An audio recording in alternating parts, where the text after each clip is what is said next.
예, 안녕하십니까. 2019년 9월 20일 매일경제신문이고요. 박원순표 청년주택 첫 공급이네요. 규제 풀어 지은 역세권 임대 1만 3천 명 몰려 해서 역세권 청년주택 청약 경쟁률을 보니까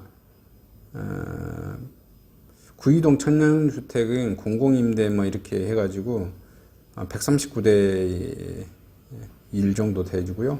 충정로 청년주택은 121대 1, 뭐 전체 공공지원 뭐 14대 1, 6대 1 뭐 이렇게 된 것 같은데 하여튼 뭐 100대 1을 뭐 넘어간 것 같아요. 근데 이게 왜 이렇게 넘어가냐면 주변 시세에 뭐 30% 정도가 할인된 것 같아요. 30% 저렴하니까. 근데 평수는 굉장히 뭐 적네요. 5평에서 10평 전용 공간. 그래서 5평짜리 뭐 1인이 살고 10평 정도면 이제 뭐 10평 정도면 혼자 살아야죠. 인간이 가장 쾌적하게 느끼는 공간이 1인이 10평에서 사는 거라고 합니다. 사실 10평도 1인이 살아야 되는데 뭐 청년들 또 사회초년생들 성공하기 힘드시니까 10평에서 신혼부부 뭐 출발도 하죠. 옛날 저희 뭐 누나나 매형분들이 광주광역시 같은 데서 상하방 뭐 이렇게 하죠. 주인집 옆에서 조그맣게 방 한 칸에 출발하는. 그나마 지금은 뭐 시설이라도 좋아서 더 낫죠. 그 시절에 비하면.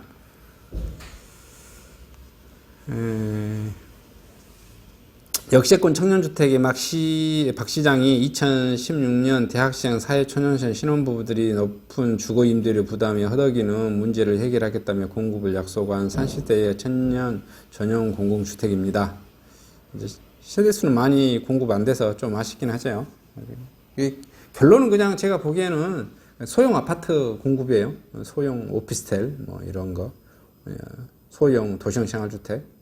이게 이제 뭐 아파트로 됐으면 아파트라고 붙일 수도 있을 거고, 도시형 생활주택 이렇게 해서 역세권에다 이렇게 지어두면 주차 확보를 많이 안 하셔도 법적으로 이렇게 도시형 생활주택의 주차 공간 면적을 많이 빼줬죠.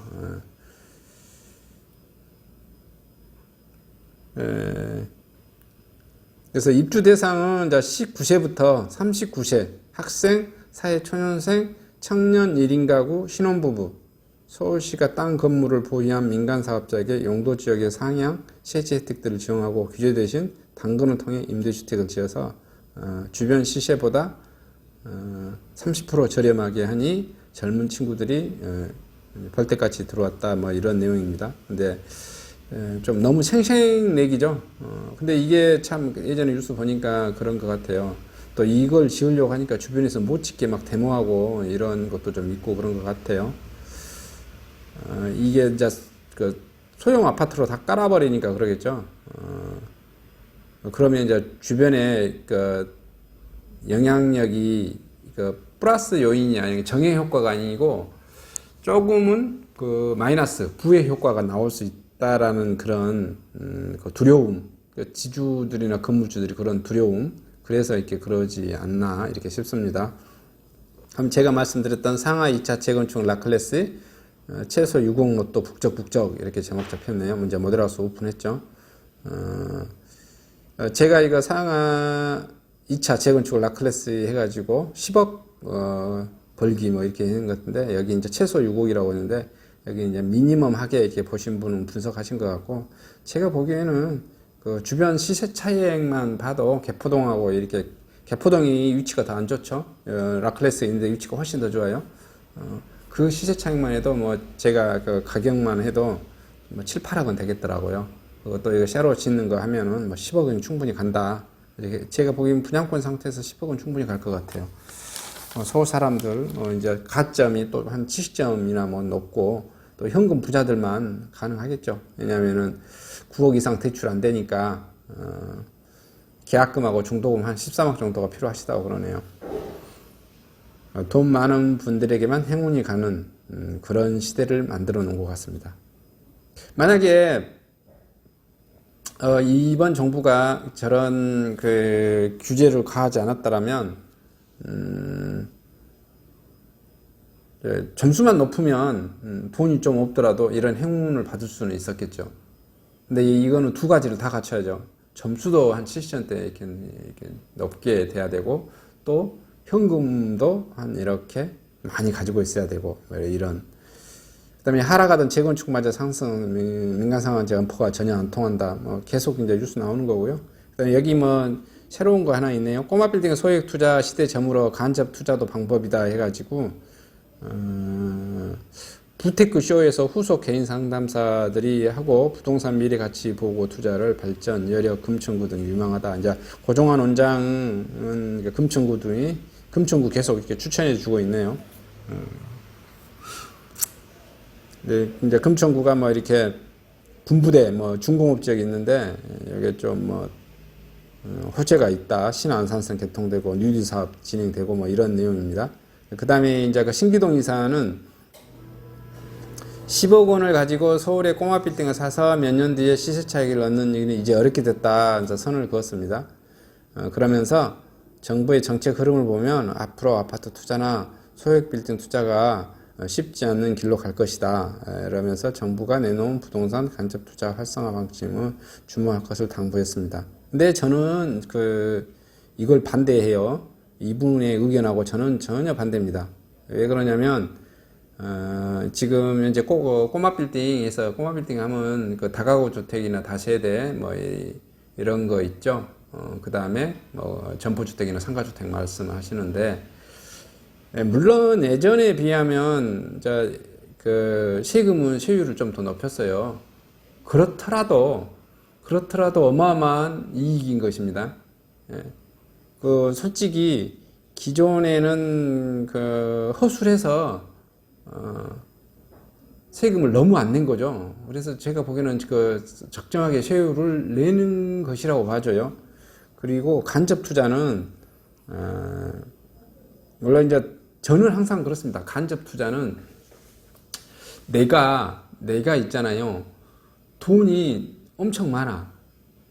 그래서 분산 투자 목적으로 간접 투자를 하라고 이렇게 보내드리지, 부동산은 무조건 내가 직접 투자를 하셔야 된다 이거예요. 내 명의로, 아니면 내가 만든 법인 명의로 이렇게 해야지, 뭐 펀드 형태로 해가지고 간접 투자하면 그 펀드 모집인들 있잖아요. 펀드 대리인들, 그 사람들 좋은 일만 시켜요. 해마다 그 수익률 뜯어갈 거 아니에요. 누구 좋은 일 시키라고요. 누구 좋은 일. 내게 가지고 있으면 내가 직접 그 수익을 다 가져가는데, 물론 이제 정부하고 조금 나눠 가져야죠. 정부하고 뭐 중앙정부, 팔아치울 때는 중앙정부하고 좀 나눠 가지는 거고, 보유하고 있을 때는 지방정부하고 좀 나눠 가지는 거예요. 좀 나눠 가지면 되죠. 내가 왕창 먹었는데. 내가 왕창 먹고는 조금 지방정부한테나 중앙정부한테 나눠주고, 그 돈이 또 못 사는 사람들한테 복지 혜택으로 가서 그 사람들이 쉽게 말하면 사회를 뒤집어 엎고 그러지 않도록 어느 정도 그 사람들도 살게 해줄 수 있도록 그런 시스템을 만들어 놓는 것은 국가가 또 해야 될 일이라고 봅니다. 생각해 보세요. 내가 꼬마 빌딩 10억 주고 사가지고 15억에 팔았어요. 5억 벌었으면 예전 같으면 뭐 세금을 거의 안 내다시피 하시는 거잖아요. 지방 같은 경우도 꼬마 빌딩 같은 거 이렇게 사시면 어떻게 합니까? 뭐 6억 주고서 강북 광역 같은 거 6억 주고 사가지고 12억에 팔고 하면 뭐 세금 한 푼도 안 내고 막 그러시잖아요. 좀 그 사회 정의에 부합하지 않죠. 그리고 뭐 한 9억까지인가 세금 안 낸가요? 그러다면 뭐 그 이상분을 조금 내긴 한데 10%도 안 내게 조금 안 내죠. 제가 봤을 때는 내가 한 부동산을 10억 주고 사가지고 한 15억이 팔았다. 그럼 5억 벌었을 거 아니에요. 여러분은 어느 정도 세금 내줄 생각이 있는가요? 모르겠는데 한 1억 정도는 내야 된다고 봐요. 한 20% 정도. 10%에서 20% 정도 내주셔야 돼요. 옛날에는 옛날 정부에서는 아예 세금을 한 푼도 안 냈거나 찔끔 한 3% 5% 냈거나 이런 거예요. 이것을 좀 더 내라 이런 것이니까 좀 내주면 됩니다. 간접 투자보다는 무조건 직접 투자를 하셔야 된다. 이 말씀을 꼭 해드리고 싶습니다. 꼭 직접 투자해서 직접 본인 명의로 하고 직접 본인 명의로 매월 돈이 들어와서 그 현금 흐름이 매월 만드는 그것이 매우 중요합니다. 여러분 펀드로 투자해 거의 배당 수익으로 1년 내에 배당 한 번씩만 배당해 봐요. 투자 수익률이 안 좋더라도 매월 들어오는 여러분이 그 연금형 부동산이 훨씬 좋습니다. 꼭 직접 투자하시기 바랍니다. 이상 부동산 관련 소식을 마치도록 하겠고요. 이런 소식을 받고 싶으시면 구독, 좋아요, 알람 설정 부탁드리겠습니다. 그러면 정보를 무료로 받으실 수 있겠습니다. 감사합니다.